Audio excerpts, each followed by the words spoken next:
오늘도 함께 하시는 하나님, 또 일하시는 하나님, 그 하나님의 말씀에 우리의 삶을 오늘도 우리가 오픈하고 또 받아들이는 그런 마음과 자세로 한번 우리 힘차게 화답하시겠습니다. 할렐루야!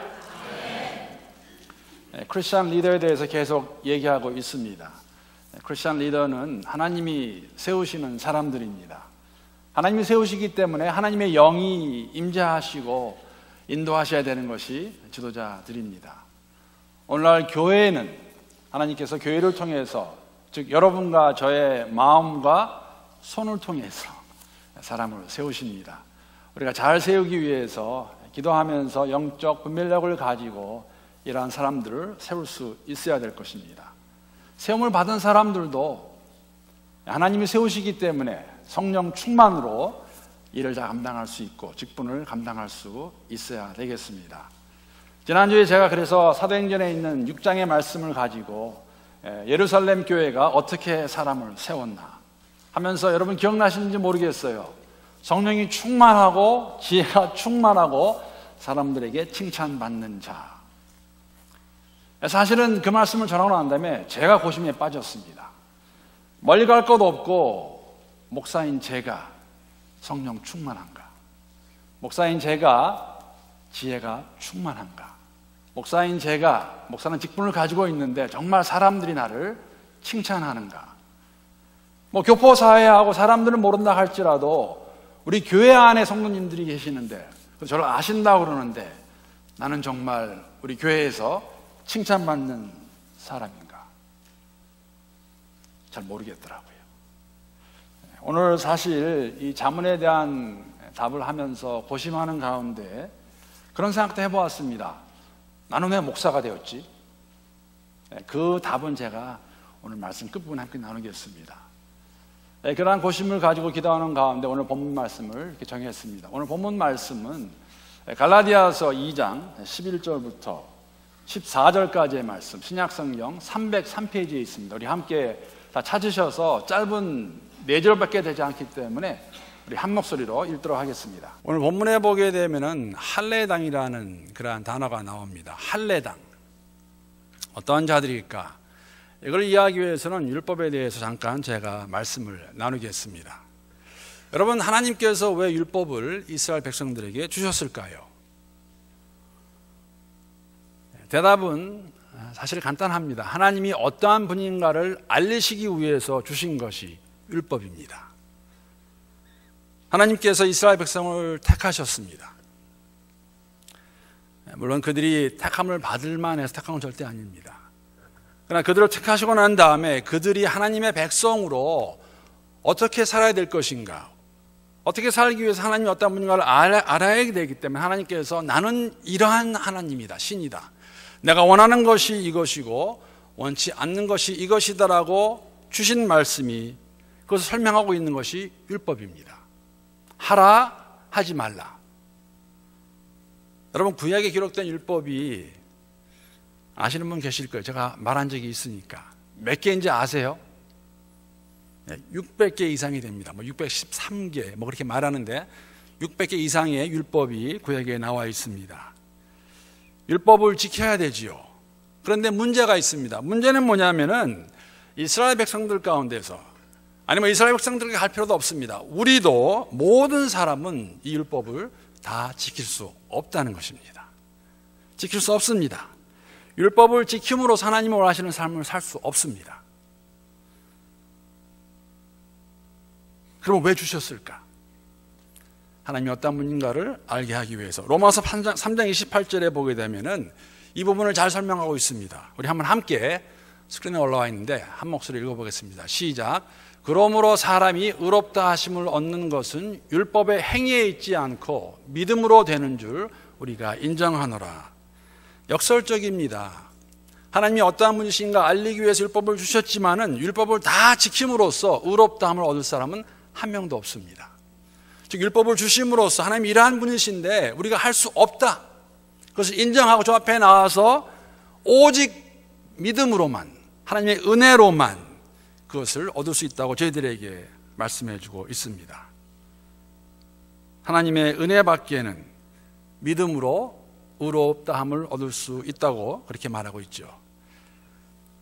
이스라엘 백성을 선택하신 이유가 그들이 선택받을 만한 조건이 있어서 자격이 있어가 아니라는 것 저희들이 너무나 잘 알고 있지 않습니까? 그러나 선택받은 자들로서 하나님이 세워놓으신 스탠다드, 율법을 다 지키면서 살아야 되는데 살 수 없기 때문에 없을 때에, 할 수 없을 때 나오는 고백이 무엇이냐면은 나는 죄인이구나. 하나님의 사랑과 은혜 밖에는 내가 이 삶을 살 수 없다는 고백이 나올 것입니다. 그럴 때 겸손하게 그럼에도 불구하고 그들을 택하신 하나님을 감사하면서 주위에 있는 사람들에게, 주위의 이방인들에게 나타내는 삶을 살아야 되는데 이스라엘 백성은 선민사상에 빠지죠. 우리는 선택받을 만한 조건이 있던 사람이었다. 우리는 특별한 사람들이다. 그래서 그들의 마지막은 우리가 알고 있다시피 멸망당하게 되는 것이죠. 예수의 오심은 이러한 상황에서 율법의 완성입니다. 그럼에도 불구하고 저희들을 사랑하셔서 예수를 주셨고 예수 안에서 우리가 의로움을 얻을 수 있기 때문에 이것을 이해하는 것이 굉장히 중요합니다. 왜냐하면 저는 지도자의 자격도 동일하게 이해하시면 된다고 생각합니다. 모든 조건이 다 갖추어져서 지도자가 되는 것은 절대 아닙니다. 그렇다고 아무나 지도자로 세울 수도 없습니다. 더더군다나 할 수 없는 것은 세상의 방법과 세상의 스탠다드로 교회 안에 지도자로 세울 수 없다는 것이죠. 그렇게 되면 그렇게 세움을 받은 사람들은 내가 자격을 다 갖추었기 때문에 내가 잘나서 되었기 때문에 세상의 방법대로 마음대로 교회를 좌지우지하려고 할 것입니다. 아닙니다.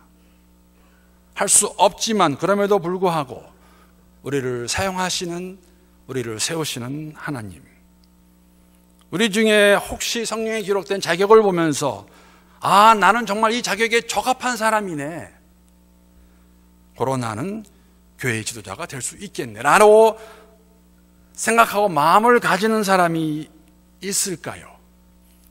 만약 그런 사람이 있다면, 그런 사람이 기도의 교회의 지도자가 된다면 교만해져서 교회를 세상의 단체나 모임과 같이 마음대로 움직이려고 하려는 것은 자명한 일이 아니겠습니까? 주님의 마음을 가진 자는 이러한 마음을 가진 자가 아닐까. 참 내가 많이 부족하구나. 자격을 보니까는 나 정말 될 수 없겠네. 나 같은 사람이 어떻게 지도자가 될 수 있을까? 그러나 그럼에도 불구하고 하나님이 나를 지도자로 세워주신다면 정말 감사하고 겸손하게 내 힘으로 하는 것이 아니라 성령께서 내게 힘을 주실 때, 하나님의 영이 나를 인도하실 때에, 내 안에 살아계실 때에 내가 맡겨주신 직분을 잘 감당할 수 있겠구나, 그러한 마음이 아니겠습니까? 그런데 현실은 이러한 마음과 자세가 있음에도 불구하고 실수하고 잘못하는 지도자들이 적지 않다는 것입니다. 여러분, 이것을 우리는 경험적으로 알고 있지 않습니까? 제가 좋아하는 말이에요. 우리의 삶 가운데 경험적으로 우리가 알고 있어요. 더 나아가서 경험으로 끝나지 아니하고 성경은 이러한 모습들을 저희들에게 보여주고 있습니다. 오늘 본문 말씀이 그러한 내용입니다. 여러분 어떻게 생각하는지 모르겠어요. 저는 실망이 되는 모습이지요. 초대교회에 정말 많은 사람들의 존경을 받고 교회를 세웠다고 말할 수 있는 그 베드로가 어떻게 이러한 위선적인 행동을 할 수 있을까? 그래서 할 수 있는 질문이 뭐냐면, 어떻게 베드로가 그런 잘못을 했을까? 그런 실수를 했을까라고도 질문할 수 있겠지만, 사실 우리가 가져야 되는 마음은 교회는 이러한 것을 어떻게 풀어나갔나? 이 모습을 보면서 우리가 세워야 되는 지도자는 어떠한 마음가짐, 어떠한 모습이 있는 사람이 되어야 될까? 함께 본문 말씀을 보면서 생각해 보면 좋겠습니다. 오늘 본문의 주인공은 두 사람입니다. 베드로죠. 베드로와 바울입니다. 오늘 본문 내용은 사실 굉장히 간단합니다. 무엇입니까? 베드로가, 그 대사도 베드로가 바울에게 책망을 당하는 일입니다. 혼나고 있어요. 베드로가 바울에게. 도대체 베드로와 바울의 관계가 어떤 관계이었기에 바울이 이렇게 베드로를 책망할 수 있을까? 답을 먼저 드린다면요, 바울은 베드로를 책망할 수 있는 그러한 위치에 있던 사람은 아니었습니다. 나이나 연륜이나 교회 위치를 봐도 바울이 그렇게 할 수는 없었을 것이에요. 그럼에도 불구하고 바울은 베드로를 책망합니다. 여러분, 자칫 잘못하면 여러 이유로 교회가 혼란에 빠질 수 있어요. 베드로 말 한마디면 그렇지 않겠습니까? 바울, 내가 누군데 나한테 책망하느냐고 나는 말 한마디만 던졌어도 교회는 아마 혼란으로 빠졌을 것입니다. 그러나 본문은 그것을 말하고 있지 않아요. 오늘 본문 일어난 이곳은 안디옥이라는 곳입니다. 여러분, 안디옥이 어디인지 아세요? 수리아 안디옥. 예루살렘에서 얼마나 먼 곳에 있는지 아십니까? 모르실 것 같아서 제가 지도 한 장 가져왔어요. 보여주시죠. 오른쪽에 맨 밑에 있는 데가 제가 봤을 때, 그렇죠? 예루살렘이고 한참 올라가서, 여러분 기억나시죠? 예루살렘이 있는 곳이 유대 지역, 그 바로 위가 사마리아 지역, 그 바로 위가 갈릴리 지역, 그 더 위에 두로와 시돈을 지나서 아주 오늘날의 터키의 남쪽에 있는, 최남쪽에 있는 도시가 안디옥입니다. 어떻게 안디옥에서까지 교회가 세워질 수 있었을까?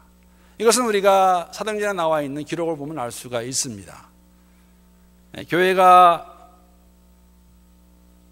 성장하는데 함께 있기를 원하고 흩어지지 않으니까 하나님께서 사실은 어떻게 하시냐면은 스데반의 순교를 기점으로 하여서 교회에 핍박을 가하십니다. 핍박을 허락하십니다.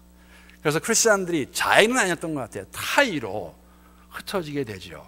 흩어지면서 그들이 온 유대 지방과 사마리아와 또 시리아까지, 즉 그 수리아 안디옥까지 가서 교회를 세우게 되고, 아마 그때에 안디옥에 간 사람들이 교회를 세운 것 같습니다. 안디옥에 있는 이방인들이 복음을 받아들여서 크리스천이 되는데, 이 지역 사람들이 그들에게 주어진 별명이 있었어요. 기억나시라 생각하는데 그것이 무엇이냐면 그리스도인입니다. 여기서 처음으로, 지금까지는 기록을 보게 되면 뭐 형제, 제자, 신도 그런 말을 썼는데, 안디옥에서, 그것도 교회 밖에 있는 사람들이 돌을 쫓는 사람을 보고 하는 말이 뭐냐면 저 사람들은 그리스도인이구나. 사실 뉘앙스는 그렇게 좋지 않습니다. 처음에 그리스도인의 의미는 그리스도를 따르는 자들, 그리스도 그리스도 분파를 쫓는 자들이라는 의미가 있다는 것이죠. 만약에 이것을 그냥 우리 순수 한국말로 표현한다면은 그게 될 것 같아요. 예수쟁이. 여러분, 예수쟁이라는 의미가 그렇게 좋은 건 아니었어요. 지금은 좋습니다. 저는 지금은 좋습니다. 예수쟁이. 예수밖에 모르는 사람, 예수만을 위해 사는 사람, 그리스도인이 그런 의미가 있었어요. 그들이 보니까 이 사람들이 참 이상하고 달라진 것이죠. 그래서 그들에게 그리스도인이라는 그러한 별명을 붙여줍니다. 아마 그런 연유로 인해서 사실 안디옥 교회는 처음부터 예루살렘 교회의 주목을 받게 됩니다. 예루살렘 교회에 있는 지도자들이, 사도들이 이야기를 들었어요. 안디옥이라는 곳에서도 돌을 쫓는 사람들이 생겼다고 그러더라. 그래서 그것을 확인하기 위해서 예루살렘 교회에서 바울과 바나바를 파송합니다. 가서 좀 알아보고 와라. 이게 무슨 일인가? 여러분, 나중에는 사실 안디옥 교회가 이 바나바와 바울을 첫 번째 선교사로 파송합니다. 어쨌든지 간에 사실은 이러한 상황 가운데서 오늘 사도 베드로도 어떻게 온 것은 저희가 알 수 없지만은 안디옥 교회에 있었어요. 무슨 일로 온지는 알 수가 없습니다. 그러나 분명한 것은 그 먼 거리를 가서 지금 안디옥 교회에서 함께 있는데, 오늘 본문의 말씀과 같이 정말 웃지 못할 해프닝이 있는 것이죠. 무엇입니까?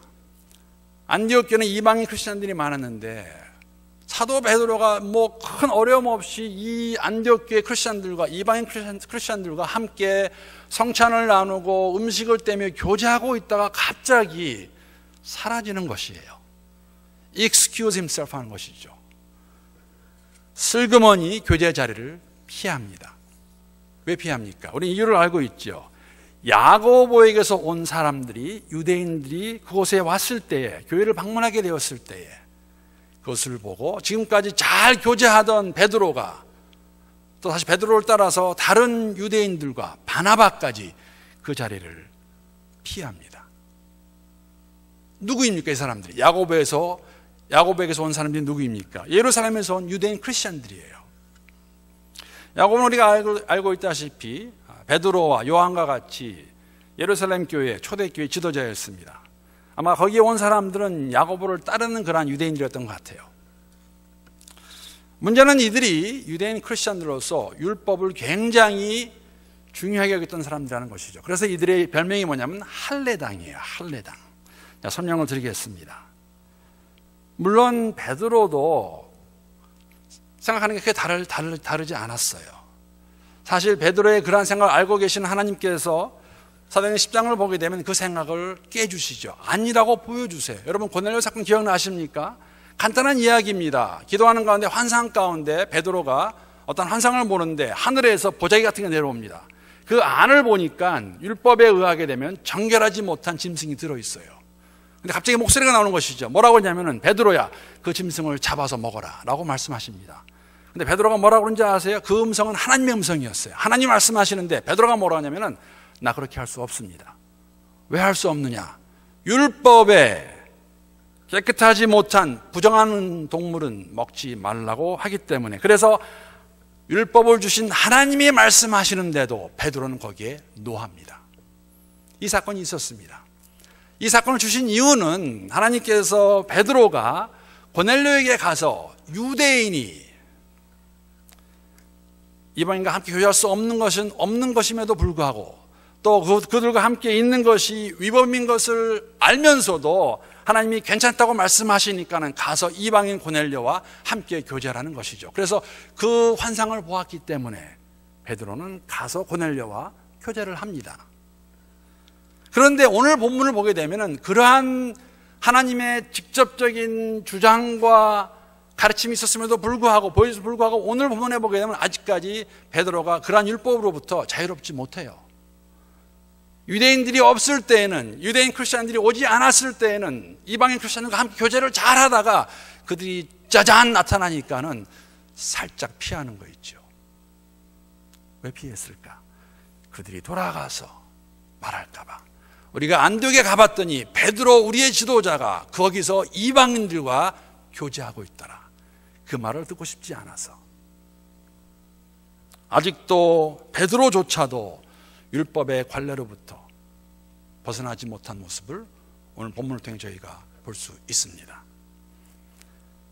교회의 가장 영향력 있는 지도자였던 베드로가 이러한 잘못, 이것을 오늘 본문은 외식이라고 말하고 있습니다. 여러분, 책망받아 마땅한 일입니다. 책망을 해야 하는 것이 당연한 일이고 책망이 필요합니다. 그러나 누가 감히 베드로에게 그것을 말할 수 있을까?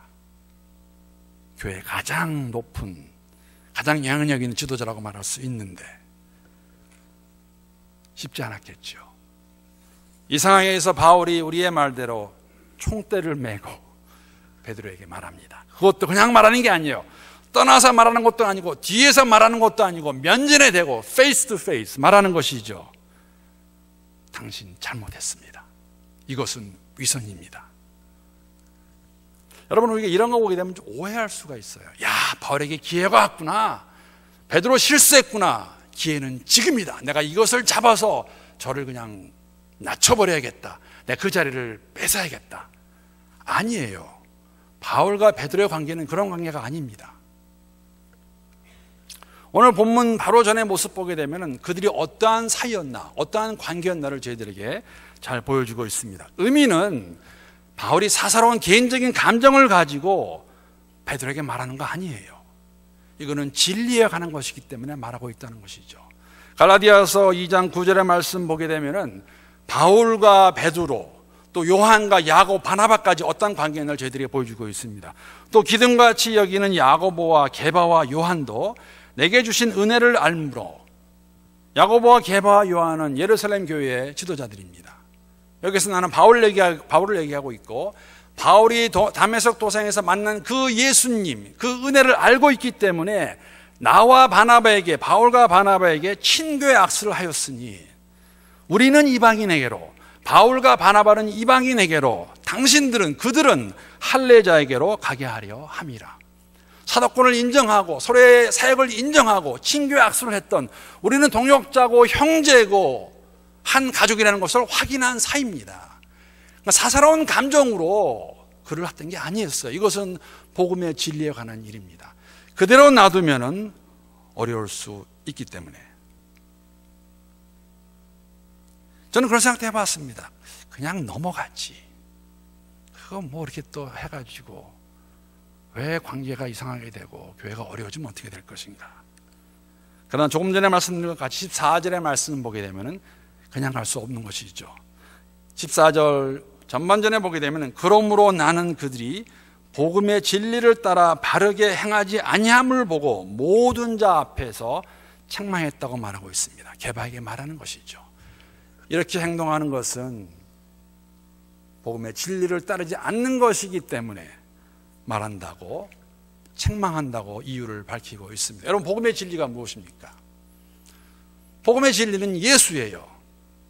예수님이 원치 않는 삶을 보여줬기 때문에, 모습이 있었기 때문에 바울은 책망을 해야 되는 것이죠. 복음의 진리를 따라 바르게 행하지 아니하면 어떠한 일이 있을까를 본문을 통해서 볼 수가 있습니다. 적어도 세 가지 부분에서 그대로 놓게 되면 이러한 어려움이 있을 것입니다. 여러분, 이러한 것은 우리가 다시 말씀을 드리는데 경험적으로 알고 있어요. 우리의 삶 가운데서, 개인의 삶과 교회의 삶 속에서 복음의 진리를 따르지 않으면 첫 번째 당하는 어려움은 뭐냐면 교회가 어려워지게 됩니다. 교회가 어려워져요. 베드로의 이런 행동은 복음의 진리에 위협을 줄 수 있는 행동이었습니다. 위협을 주는 행동이었습니다. 사도행전 28장까지 있는데 이렇게 얘기하면은 수요일에 열심히 나오신 분들은 좋을 거예요. 난 그 내용을 아는데 15장이 굉장히 중요합니다. 왜냐하면 15장에는 정말 그 당시 초대교회가 가지고 있던 가장 중요한 이슈를 가지고 교회 지도자들이 함께 모이는 것이죠. 사실 그 이슈의 시작은 안디옥 교회였어요. 안디옥 교회에서 어떤 일이 있었냐면은 유대인 크리스찬들이 복음을 전한 다음에 그들에게 무엇을 강요했냐면, 무엇을 말했냐면 당신들도 우리와 같이 할례를 받아야 됩니다. 당신도 우리와 같이 율법을 지켜야 됩니다 하면서 교회가 혼란스러워졌습니다. 그래서 이것을 가지고 사실은 바울과 바나바가 예루살렘에 가게 됩니다. 예루살렘에 가서 말을 하고 사도들이 모여서 함께 의논하는 것이죠. 구원이 예수를 믿음으로만 받는 것이냐 얻는 것이냐, 아니면 구원 플러스 할례 가로 열고 율법 가로 닫고 무엇이냐. 여러분, 쉽게 대답이 안 나왔어요. 거기에 보게 되면 정말 그들이 회의를 열고 많은 논쟁 끝에 내리게 된 결론이 뭐냐면 구원은 믿음으로만 받는 것이라는 결론을 내렸습니다.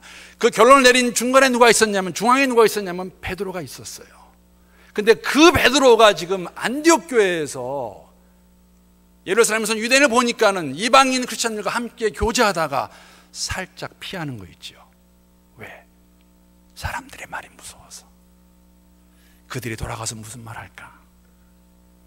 그대로 놔두게 되면 교회는 또다시 혼란이 일어날 것이며 분란하게 될 것입니다. 그래서 베드로를 모든 사람이 보는 앞에서, 그의 면전에서 face to face, 베드로, you are wrong, 책망이에요. 왜? 교회를 위해서. 두 번째로 복음의 진리를 따르지 않으면은 오늘 본문에 있는 말씀과 같이 위선하게 됩니다. 여러분, 위선. 교회의 지도자인 베드로가 위선을 했습니다. 여러분, 위선이 무엇입니까? 위선은 마음의 생각과 내 행동이 다른 것을 의미하는 것이죠. 물론 마음의 생각과 행동이 다르다고 다 위선은 아니에요. 제가 설명을 좀 드리겠습니다. 예를 들면 오늘 내가 정말 피곤해서 일을 갈 수가 없다. 그래서 내 마음이 가고 싶지 않으니까 일을 안 간다면 어떻게 될 것인가? 전화해서 내 마음이, 그러니까 여러분, 마음에서 가고 싶지 않아도 마지못해라도 가서 그 일을 열심히 하면은 우리는 그 사람을 위선했다고 말하지 않아요. 뭐라고 말씀하는지 아세요? 책임감이 있다, 성실한 사람이라고 말해요. 그렇지 않습니까? 그런 의미는 아니에요. 성경이 말하는 위선이라는 것은 내 마음의 동기와 내 행동이 다른데, 다른 이유는 그 행동으로 인해 다른 사람들에게 인정을 받고 내가 잘 되는 것이 목적이 된 것이 위선입니다. 그러한 것을 본 바울은 베드로를 책망해 냈어요. 베드로는 알고 있습니다. 이방인 크리스천들과 교제하는 거 no problem이에요. 그런데 왜 사람들의 눈을 의식해서 그런 행동을 했을까? 바울의 책망하는 행동은 그를 견제하기 위해서도 아니고 그가 미워서도 아니고 그의 자리가 탐나서도 아니라 예수 안에서 한 동역자여 형제로서 사랑의 근거를 두고 그에게 충고하는 것이었죠. 이렇게 되면 위선이니까 하지 말라고 책망하는 것입니다. 잠언 3장 11절 12절 말씀 보게 되면 사랑하는 아들을 아버지가 책망한다고 되어 있어요. 바울의 책망은 베드로를 사랑하는 마음에서 나온 것입니다. 미워서 사적인 감정을 가지고 자리를 탐내서가 아니라 그를 사랑하기 때문에, 동역자이기 때문에, 우리가 항상 하는 말 아닙니까? 형제 자매이기 때문에 그대로 놔두면 위선이 위선을 낳을 것이고 교회가 어지러질 것이기 때문에 그래서 그에게 책망하는 것이죠. 마지막으로 복음의 진리를 따르지 아니하면 여러분 혼자만으로 끝나지 않고 주위에 있는 다른 사람들을, 다른 지체들을 실족하게 합니다. 오늘 본문 13절에 보게 되면 베드로의 그런 모습을 보고 남은 유대인들도 그와 같이, 여기서 그는 베드로가 아닙니까? 외식함으로 바나바도 그들의 외식에 유혹되었느니라. 여러분 바나바까지도, 사도 바나바까지도 그 외식에 동참합니다. 실족시켜버리는 거예요. 여러분 그렇지 않겠어요? 뭐 간단한 예로, 여러분 제가 만약에 여러분이 저를 어디 가지 못할 곳에 가서 있다가 나오는 거 보게 되면 여러분 실족하실 거예요. 무엇이 되었든지 간에.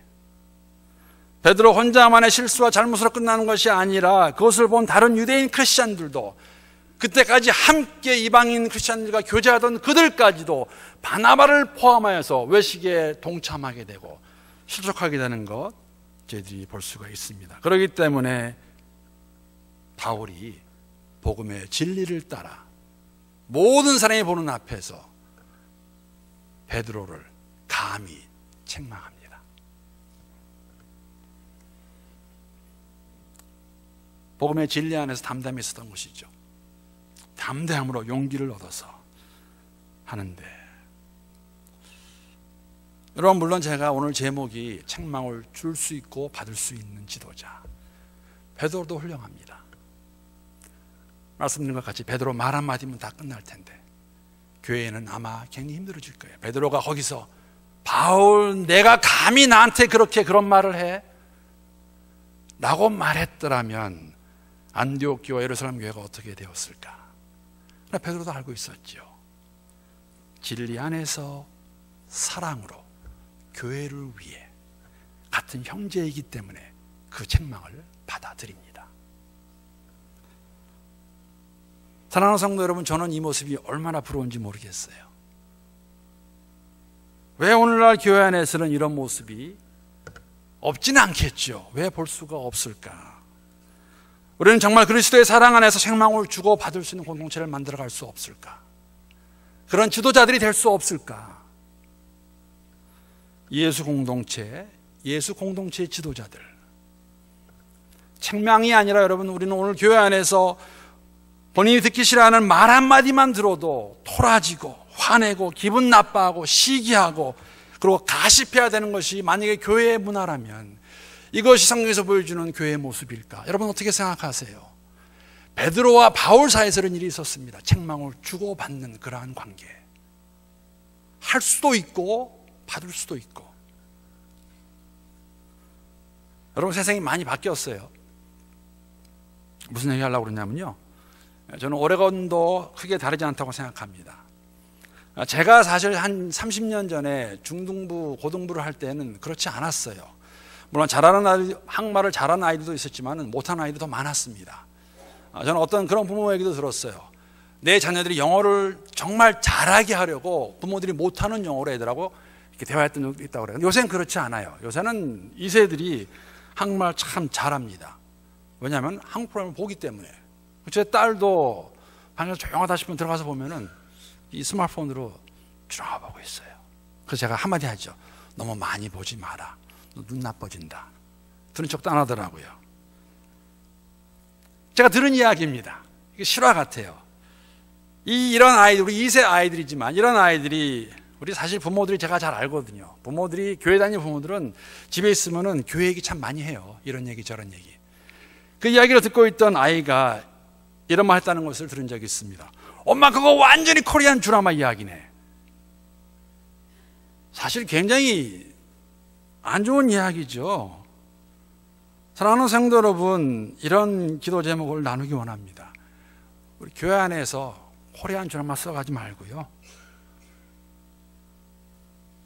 진리 안에서, 사랑 안에서 여러분과 제가 우리 사이에서 지도자들이 책망을 주고 책망을 받을 수 있는 복음의 진리를 따라 행하며 살아가는 우리 모두가 되고, 그러한 교회가 되고 그러한 지도자들을 세울 수 있으면 좋겠습니다. 제가 말씀 시작하면서 그렇게 질문을 던졌어요. 나는 성령 충만한가? 나는 정말 칭찬받는 사람인가? 나는 지혜가 많은 사람인가? 다른 사람 갈 거 없이 나는 그런 자격이 있어서 목사가 되었을까? 여러분, 답은 뭔지 아세요? 답은 노예요. 저 아닙니다. 제가 자격이 되어 목사 된 건 절대 아닙니다. 할만하니까 된 것도 아니에요.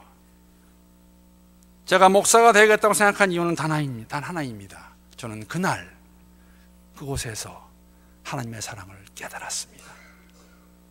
하나님, 나 같은 자를 사랑하시는데 저는 사실 미안해요. 하나님께 말씀드렸어요. 하나님, 제가 하나님 원하시면 받아주시면 제가 목사 되겠습니다. 목사가 돼서 보니까 자격이 없더라고요. 내 것 너무 많고 좋지도 않고 아는 것도 별로 없고, 성령께서 은혜를 주셔서 말씀을 듣는 중에 성령의 감동이 있어서 그냥 뜨거움 하나로 감사하는 마음으로 헌신을 했습니다. 지난번 노예 참석했을 때에, 노예 참석하게 되면 노예 중간에 마지막 부분에 안수식이 있습니다. 우리 노예 안에 만약에 신학 공부를 끝내고 안수를 받으실 분이 계시면은 노예 끝부분에 와서 안수 예배를 드립니다. 안수식을 합니다. 지난번에 한 자매님이 안수를 받았습니다. 저는 모르는 분이에요. 노예 산하교회의 분이시죠.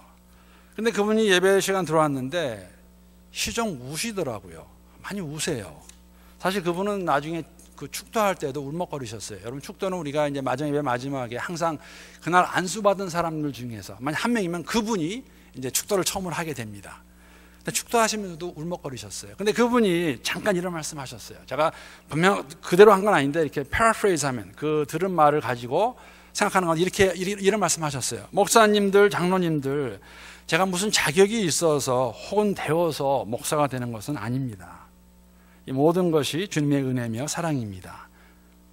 감사한 마음으로 열심히 주의 일을 감당하겠습니다. 자격이 주어진 것은 아무나 할 수 없으니까. 그러나 우리의 마음 가운데 그것을 보면서, 야, 나는 정말 자격이 안 되는구나.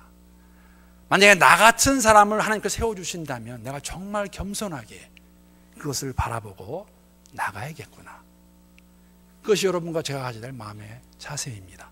저 사람 이것도 안 되고 저것도 안 되고 그런 거 아니에요. 그 사람의 삶의 자세가 무엇을 바라보면서 교회를 섬기고 있는가. 정말 주의 나라를 위해서, 주의 의를 위하여서, 주의 기쁨을 위해서, 그거면은 충분하겠죠. 그러면 겸손하게 성경이 말하고 있는 그 모습으로 나아갈 것입니다. 저는 이러한 사람들을 교회가 기도하는 가운데 시험에 들지 말고 주님께 부르짖는 가운데 함께 마음을 합해서 우리의 손으로 세울 수 있기를 기도합니다.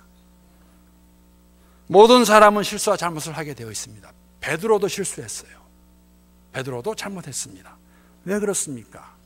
완전하지 못한 존재이기 때문에. 우린 예수 안에서 주님의 온전함을 배워가는 자들이에요. 중요한 것은 실수와 잘못이 있을 때에 그것을 인정할 수 있고 받을 수 있고 책망을 받을 수 있고 책망을 할 수 있는 그러한 모습이 있다면 교회는 하나님이 원하시는 모습으로 분명하게 변해갈 수 있다는 것이죠. 성령 하나님께서 우리 모두에게 더욱더 풍성한 은혜를 주셔서 복음의 진리 안에서 책망을 주고받을 수 있는 공동체가 될 수 있기를 기도합니다. 또 이러한 책망을 주고받을 수 있는 지도자들을 잘 세워가는 포틀랜드 영락교회로 다시 한번 거듭나는 그러한 기간, 그러한 일이 될 수 있기를 우리 주님의 이름으로 축복합니다.